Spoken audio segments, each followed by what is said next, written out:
Hello and welcome to Joyful Parenting Coaching. 3 steps to being an effective parent. This first step is all about the planning. What's your plan to be a parent? What's your plan for your family?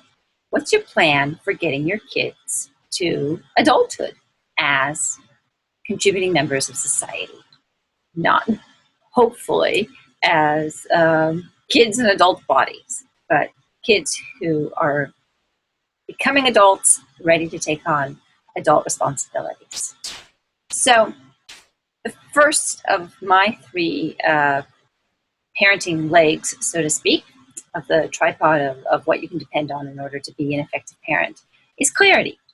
And clarity is all about knowing your values and your priorities and then making a plan once you've gotten that really solidified.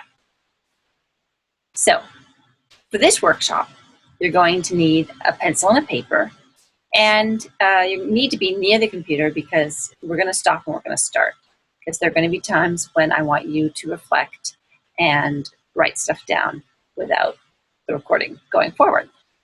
So if you don't have your pencil and paper, this is the first chance to stop the recording and run and get something to write with. So before we start,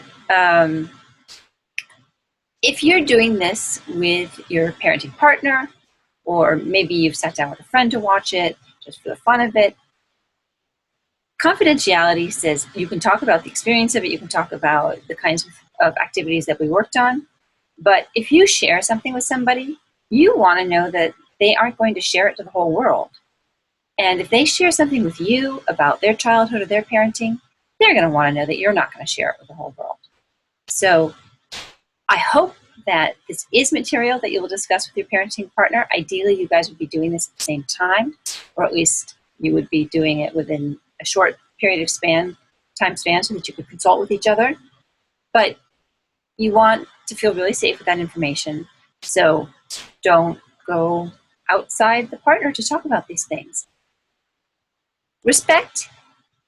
I want to tell you right now that I firmly believe that there's a very wide range of appropriate parenting decisions that can look really different from each other. So once you're not at the end of neglect or the other end of child abuse, you've got this whole range in the middle of parenting, which really includes some very diverse views of how things are okay. So in one family, children may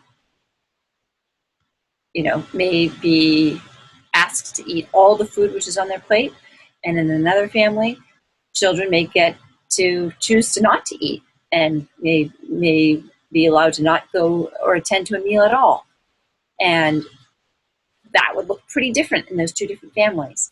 But within a bigger parenting plan, they could both be really appropriate choices. So if you bring up an idea or your partner brings up an idea that sounds way outside your comfort range, I want you to start with an open heart and an attitude of respect in talking about these things.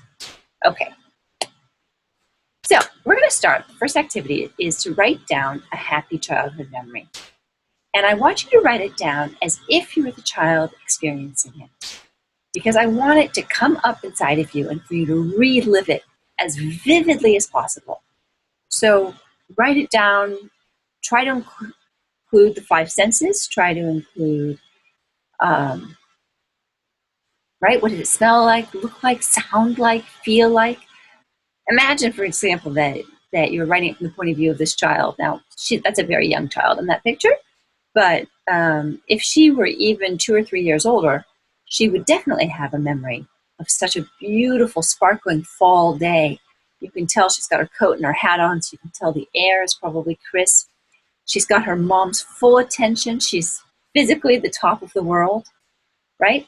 What a great place to be as a kid. So if you were writing that, you would write it from her point of view, and as completely as possible, where you can bring in figurative language, metaphor, simile, like being on the top of the world. Make it come alive. You can choose a memory that is something that happened regularly, or you can choose a one-off event. Something that really stands out in your mind as just happy, just a time from your childhood when everything was flowing and going well and you were living in the moment. Okay, so pause the recording, take as much time as you need to write your childhood memory. For sure, try to make it at least 5 or 6 sentences, even if it's a very like snapshot kind of picture. Try to add it in the sensory details that you can. All right, so go ahead, stop the recording, and write your memory.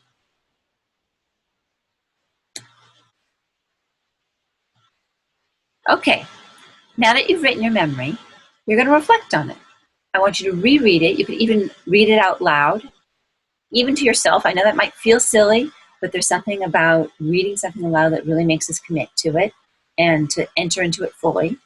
And then I want you to reflect. What emotions come up as you read this, as you write this, as you remember this? Why is this memory important? I hope you don't only have one happy memory from your childhood. You probably had lots and lots that you could choose from.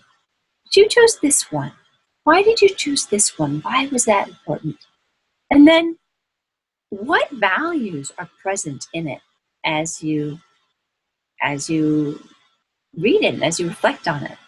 And what of those values have you brought into your own parenting? So let me give you an example. A happy memory from my childhood was going on Saturday mornings with my dad to his office. He would wake me up. I suppose he invited my sister too, but she was always too sleepy and could never just jump right up out of bed and get dressed and get in the car and go. So it would just be my dad and me. We'd go to his office for 2 or 3 hours, and I would play secretary. I would spin on the chair, and I would stamp things, and I would hole punch things and staple things very officially while he was working nearby. And after 2 or 3 hours, we would go by the donut shop where George, the proprietor, would greet us and talk to us and ask me how I was and what was up and what the week had been like. And then we would take our donuts home to my mom and my sister, like the conquering heroes returning from war with this great prize. So there was so much in that. I felt like I was being signaled out, even though I know as an adult, probably my sister was welcome too. It was one-on-one time that I didn't get with my dad during the week because he sort of was gone by 7 in the morning and wasn't home until 7:30 at night. It was regular. I could count on it. So there was a lot of security and reassurance in the routine there. It brought me into the extended community as somebody who was special, right? George, the donut guy, knew me. He knew my dad. He thought my dad was great. I could tell that by sort of the transference theory. It was obvious he thought I was great. So lots of rich experience in one small part of my growing up. So stop the recording, take some time to think about your values and what's important to you, and write that down.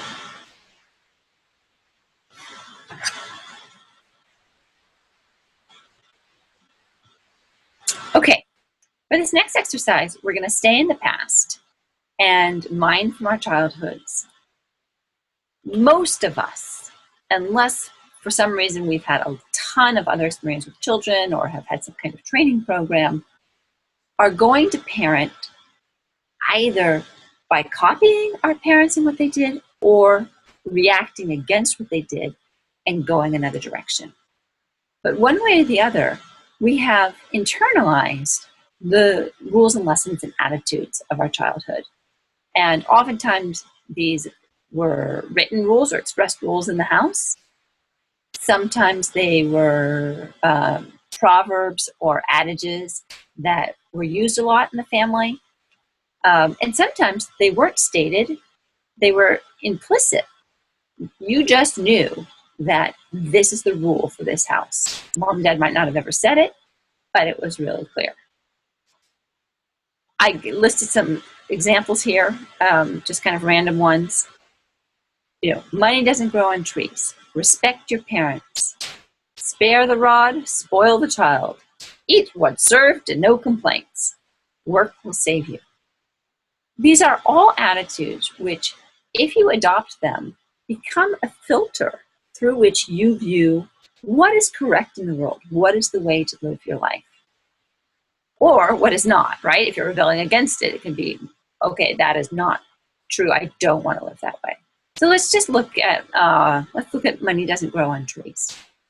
If that was a strong message growing up in your family, then every time you think about earning, about spending, about replacing something, like the value of recycling something or seeing if you can make it last a little longer, you are going to see it through that lens of money doesn't grow on trees, and it's going to affect your decisions, right?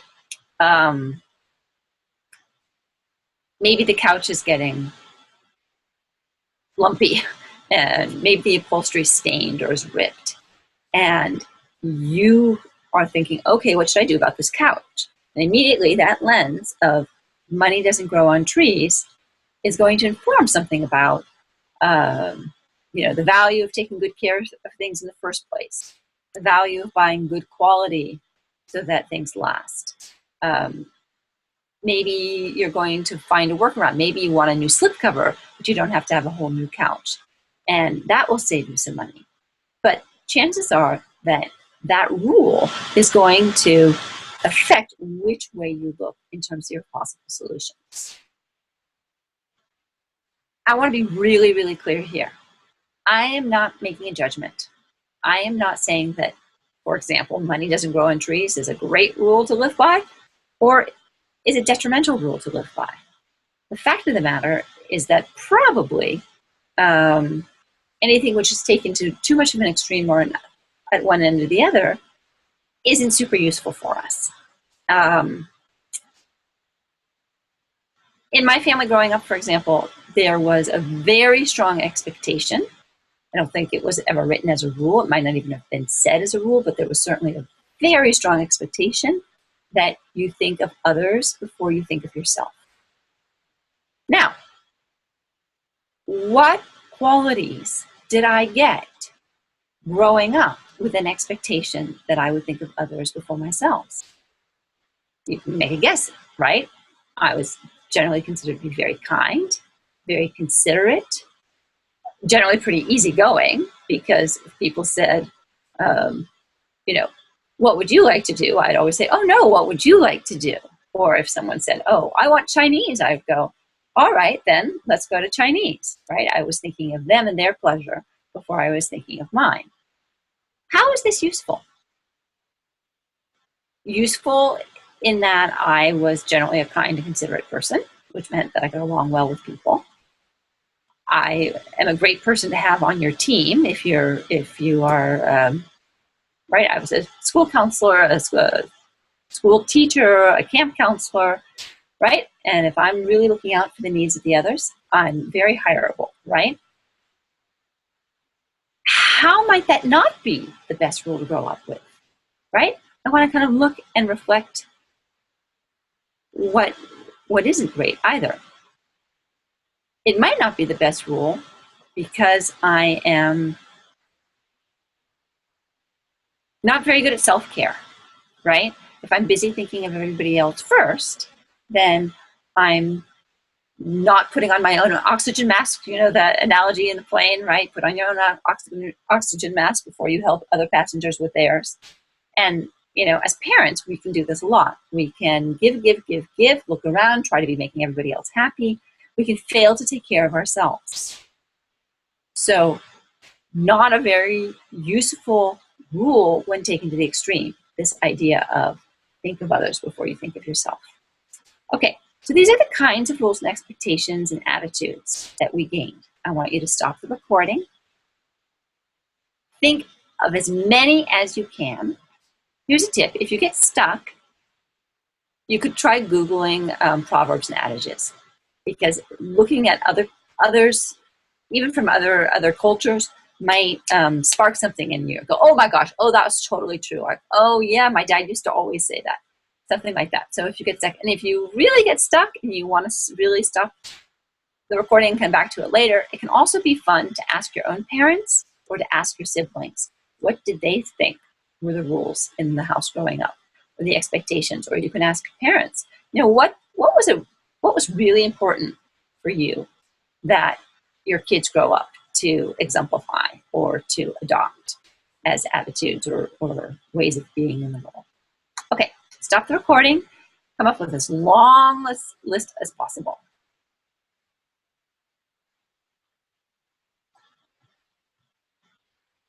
Okay, good for you. You made a list, and now really take the time to reflect on them. Kind of go rule by rule and think, how did this lesson affect me? Just like I was telling you about thinking of others first, right? That developed some great strengths in me. It has really actually given me my career in terms of being a teacher, being a parenting coach, right? I'm very concerned about the well-being of others and how their systems are working and how they're feeling in their communities. So awesome strength for me on the one hand. On the other hand, as an adult, I've had to work hard to learn to take care of myself and to meet my own needs enough so that I actually can have enough energy to take care of others.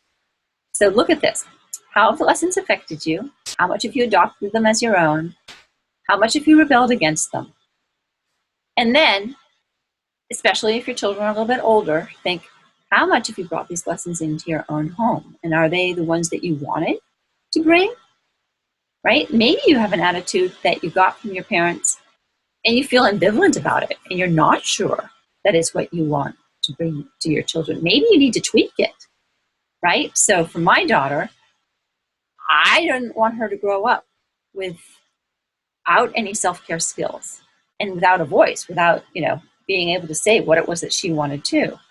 So I took what I grew up with, this idea of look to others before you look to yourself, and tried to get more balance into it by saying, find the balance between meeting your own needs and the needs of the community.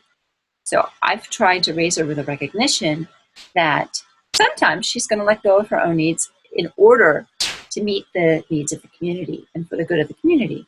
And other times, she's going to hang on to what she really wants and push for it and ask for it and be a little bit assertive about getting her needs met. So that was the way that I took my childhood message and tried to adapt it for her.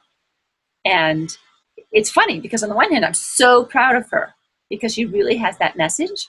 And then on the other hand, my childhood message sometimes comes in and I get annoyed with her when she does assert herself, which is irrational of me. You're going to run into places with your parenting where you are irrational, feel irrational all the time. And you're going to have to kind of, oh, right. I'm proud of her. This is good. It's good that she has a voice and is able to express her opinions and get what she needs and wants. Okay. Take the time to really look through your rules and consider your questions. What is it? How have they affected you? How much have you adopted them? What do you want to bring into your own home? And if you want to, how are you doing it?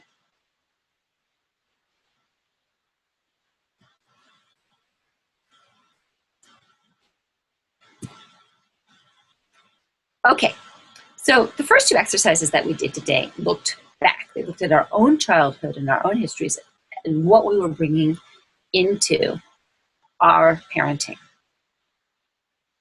As you become established as your own parent and you really figure out your own parenting plan,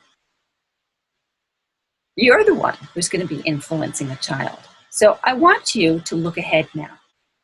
So we're going to do a little visualization. I really want you to close your eyes and just listen for a moment.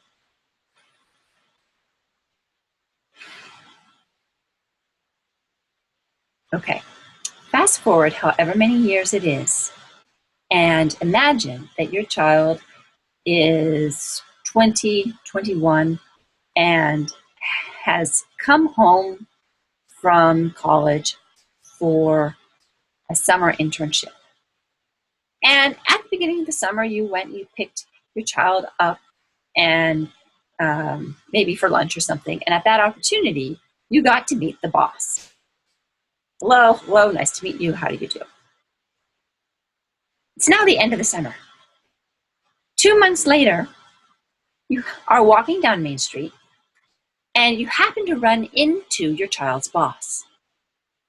And the boss stops you and says, "Oh, I am so glad to get the chance to tell you what a fantastic intern your child has been.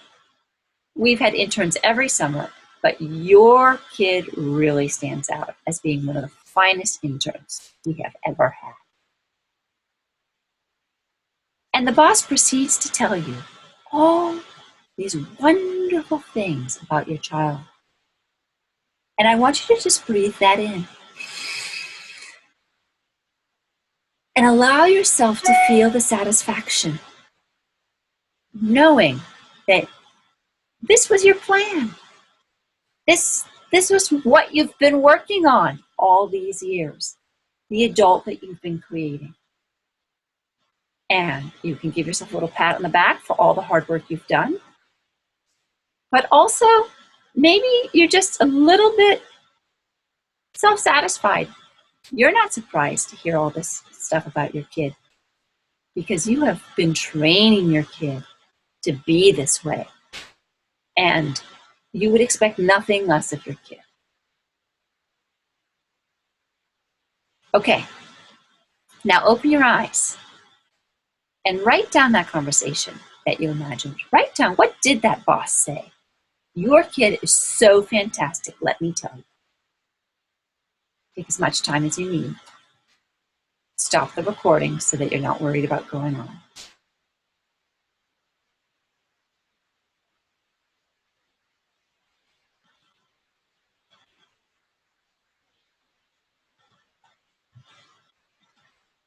Okay, so now look at that conversation that you just wrote down. Look at all those qualities that that boss just listed. These are essentially your goals for your child, right? When a teacher writes a lesson plan, the first thing she writes down are the goals and the objectives, right? I will have a child who, or by the end of this lesson, the child will be able to do X, Y, and Z.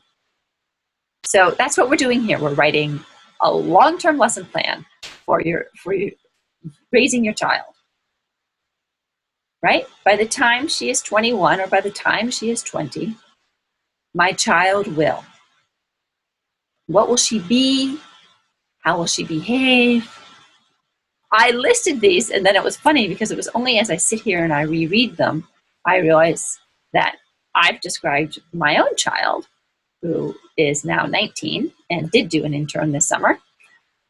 And she is hardworking, she's organized, she's a self-starter, she's assertive, and not aggressive, right? Not snarling in there, but clear about what she needs, clear about being able to ask questions, clear about what she would be interested in doing if there's an opportunity for that. And she's certainly kind and cheerful. What are your goals going to be? Who's your child going to be? Really kind of take that time to solidify what's important for you there.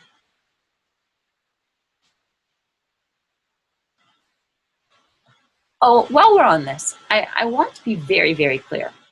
Remember we said outlying, abuse, neglect, but in between, you've got a host of parenting behaviors that are going to be perfectly acceptable. What you emphasize and what you value, that is a personal preference. This is not a moral issue, right? This is not one person is right and one person is wrong. So if your parenting partner has a very different list than you have, that's okay. You can live with different items on the list. Now, I hope that you'll find some overlap. But you can like think what I didn't list, for example.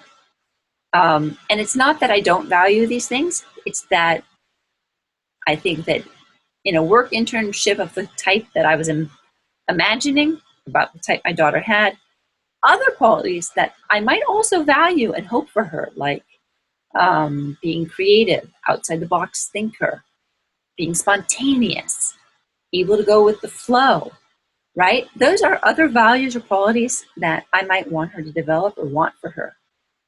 But at the end of the day, things are going to weigh out, and I'm going to have to decide which 2 or 3 are the most important. And the fun thing is that as a parent, you get to choose that. And when you and your parenting partner sit down together, your list, if you have a really different, might be a little bit longer, but still, you're going to ask for input and then for buy-in from your parenting partner, and you're going to hopefully give them some buy-in as well, right? Recognize what they think is important and think about how to develop that as well. Okay, that was just a side note. I don't want you to think that values are right or wrong, right? It's not that creativity, for example, is better than dependability. Both are needed in the world. You get to decide what you think is most important. Okay. I really want your parenting plan to come from you and your heart, not the messages that you've been getting from the rest of the world, not what your parents have been telling you that are important, not what your sibling who already has 3 children is telling you what is important. I want you to start with yourself. So you're going to stop the recording and you are going to list in your notebook as many values as you can think of. They might be repetitive. I notice, for example, here I have learning. I might also write down I value knowledge, I value understanding, I value research, I value curiosity. And I might end up kind of grouping them together as a bigger category. So don't worry about it. I had one client who wrote down 75 values. So there's your target. If you can do that, you've really pushed yourself to think about what's important to you. And in different areas. You don't have to just think about your parenting. Don't just think about your kids. You can think about your work life, you can think about your hobbies, faith, spirituality. What drives you? What do you want to hold and what's really important? As you can see from this list here, mostly we describe values in terms of abstract nouns, but you could also use something symbolic. For example, for me, a sharp pencil with a good eraser, that is like, it's pure happiness for me. That's like one symbol of all kinds of things, like the start of a new project, creativity, lots of possibilities, an eraser at the end that's easy to use so that it's okay to make mistakes. I can just go for stuff, and then if I don't like it, I can erase it. The sharp pencil so that I'm ready for action and it's going to be impactful. It's going to show up on the page. That's an example of how a symbol or one thing can represent a lot of different values at once. So think of that. If you are thinking of something really abstract, you could add sort of qualifiers to say which direction you're going.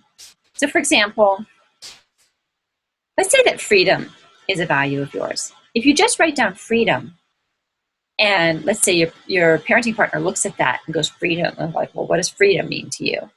Right? Because freedom could mean you need to be free to travel and have adventure and go see new places and have new experiences. Freedom could also mean that you need creative freedom or flexibility in your job, that you need a job where you get to be the one to decide, do I want to work on this today or that today or that today? Is this of more importance or that more important? Freedom might also mean just the freedom to express your thoughts and emotions, right? That you need to be free to be able to do that. You don't want to feel constricted. You don't want to feel that it's unsafe to express yourself. So any value can mean a lot of different things. So when you've gotten your list and you see something that's real general like that, if you can connect it up, if it goes to other words in your list that kind of help modify it or qualify it, play with this a little bit, right? This is your list. When you've done all of that, before you share your list with a parenting partner, really mark, circle, star your top 3 to 5. What are the things that absolutely need to be present in your life for you to be fully alive and happy with what you have? Okay, stop the recording. Go off and think about your list. If you're running out of time today, this can be a great one to think about for 2 or 3 days. So maybe you want to stop recording and come back 2 or 3 days later with a really robust values list.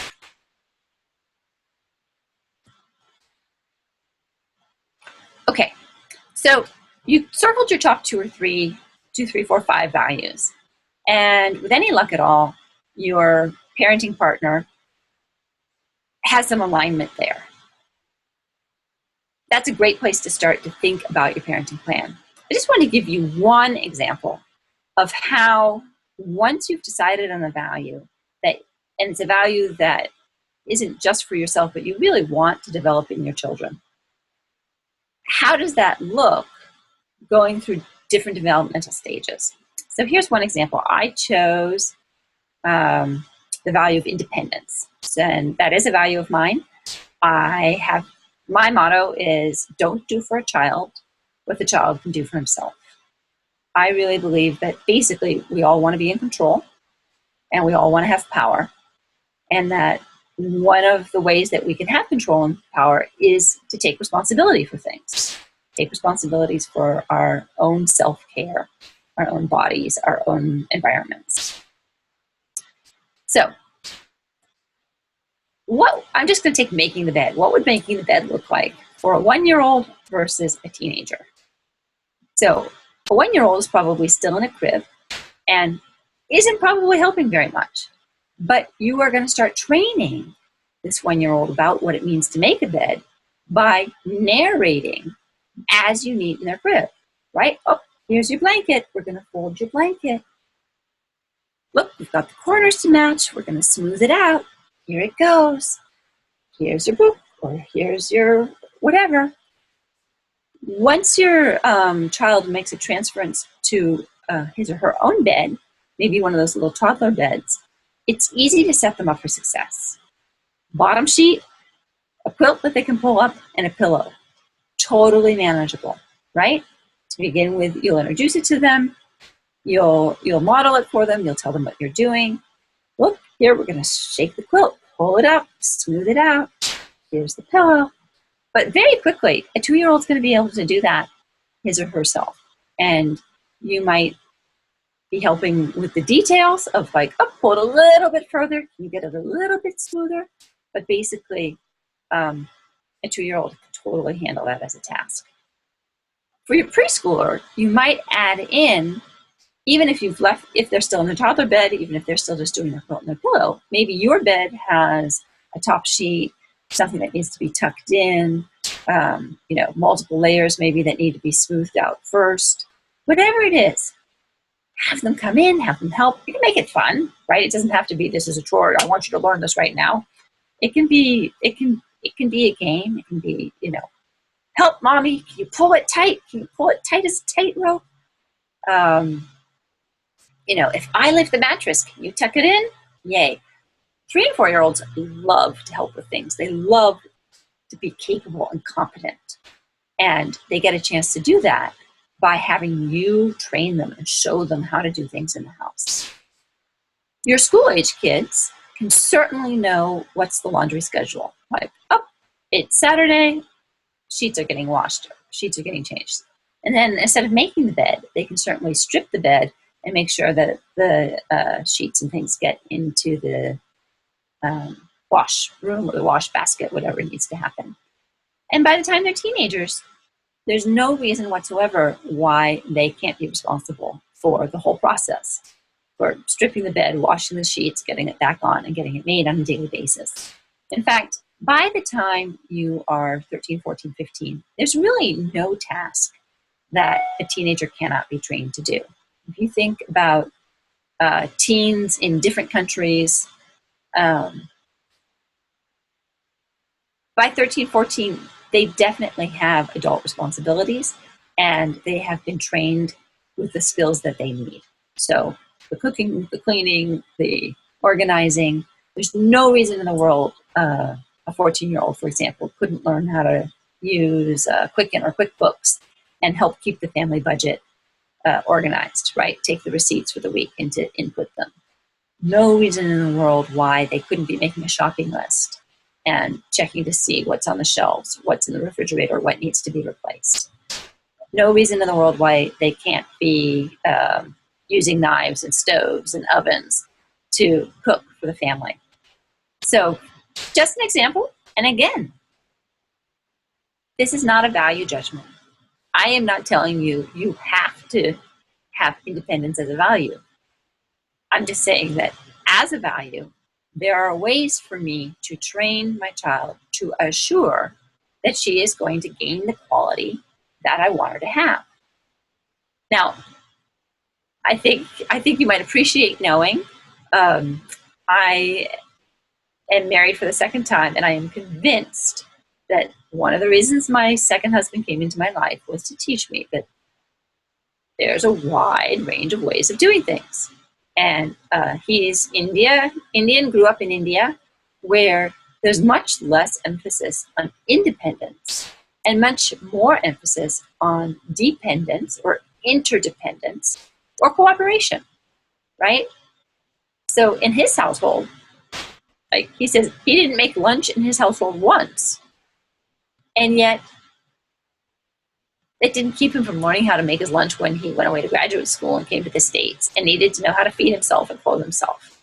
So he got some other lesson from his family of caring, of connectedness, of multi-generational responsibility, different from what my daughter got in terms of, being independent and taking care of herself. That's okay. That's fine. It needs to work for you. You're the parent. You get to choose. So now that you've done all this work for yourself, now is the time to really go and share with your parenting partner and to see if you can get some common agreement about things that you want to emphasize and really train your kids for. Okay, this is the end of the webinar. I throw in my create a family motto idea just because I think it's fun. I think that language, such as having a family motto, can really unite families. It can give you a place to hang your parenting hat of, when we are trying to make a decision about things, or you're trying to justify something to your kids, or trying to get your kids excited about something, you can choose a motto. So I chose one for Joyful Parenting Coaching, Connect with Heart, right? And that's my reminder. My reminder is that, yes, I have a business. I'm trying to make a living. But at the end of the day, I want to lead with my heart, right? I am in this because I care about people. I care about kids a great deal. I care about families. That's always what I want to lead with, that sense of care. If the practicalities of the job step over that, I've lost my vision. So by having my motto, Connect with Heart, I keep my focus and I stick to the most important part of my plan. I had another thought about a motto. So sometimes a motto can help clarify things and help family members accept things. So let's say, for example, that your motto is family first. And you have really decided that in this equation of, is the family unit more important or is the development of the individual more important, you've decided that for you, for your family, the family unit is more important. So what's that likely to mean is that when your child comes up through the ranks, let's say, of soccer playing and is now ready and has been asked, do they want to try out for a year-round team? It's a team that travels and is fairly competitive. And you look at that child and that child's potential for development, but then you weigh it against the need to create a family and to put the family first and to be a family unit. You might decide that it's not possible to let your child be a part of that competitive traveling team and to meet this value or to meet this goal. And so, because, right, how could you do that? Either the whole family is schlepping after that one child. Well, that doesn't necessarily seem fair. What about the other kids in the family? Or you're keeping your family activities over here, but you always have a piece of your family missing, or two pieces if a parent has to go to drive a child to the game. So in that case, if your motto were family first, it would be easy to say, I know you love soccer. I know you're really great at soccer, darling. And I'm sure that you could be successful with this team. But what's our motto? Family first. You can play on the team that stays close to home. And when you get to high school, you can play on the high school team. That child who's already accepted and fully bought this notion of my family motto is family first is going to be able to accept that fairly easily. Even if they're friends on the team, they think it will be fun, they're going to get so much pride and security out of knowing that they are part of a unit that has a goal, that has a value, and is living by it. But that's going to far outweigh any disappointment they might feel at being told that they can't do it. So, by the way, I created this graphic here with a program that I found. I Googled family crest images, and I got to this website that allows you to create your own. So you might want to go play with that. The kids, especially if you have older kids, school-age kids, they might think it's really fun to be a part of creating that family motto. It's sort of like, what's the family mission statement? Encapsulated. So this is important work you've been doing. This is the work that is really going to allow you to parent deliberately. It is going to help you have fewer fights and arguments because you're going to already know what's really important. And it's going to help streamline what's going on in your family. So this was step one. Be on the lookout for the next step, which is communication. Effective couples communication has a great deal to do with calm, harmonious, close, loving families. Thanks for joining us. Happy parenting.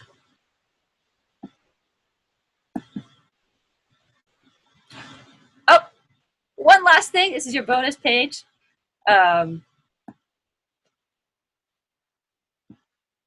I lost it there. Yeah. Last thing you might want to do with this work is just set your intention. Just say, I will be a parent who, and write it down and see how it feels to have that written down.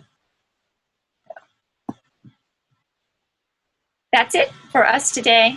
And check me out, www.elisabethstitt.com, elizabethstitt.com. There are lots of resources there.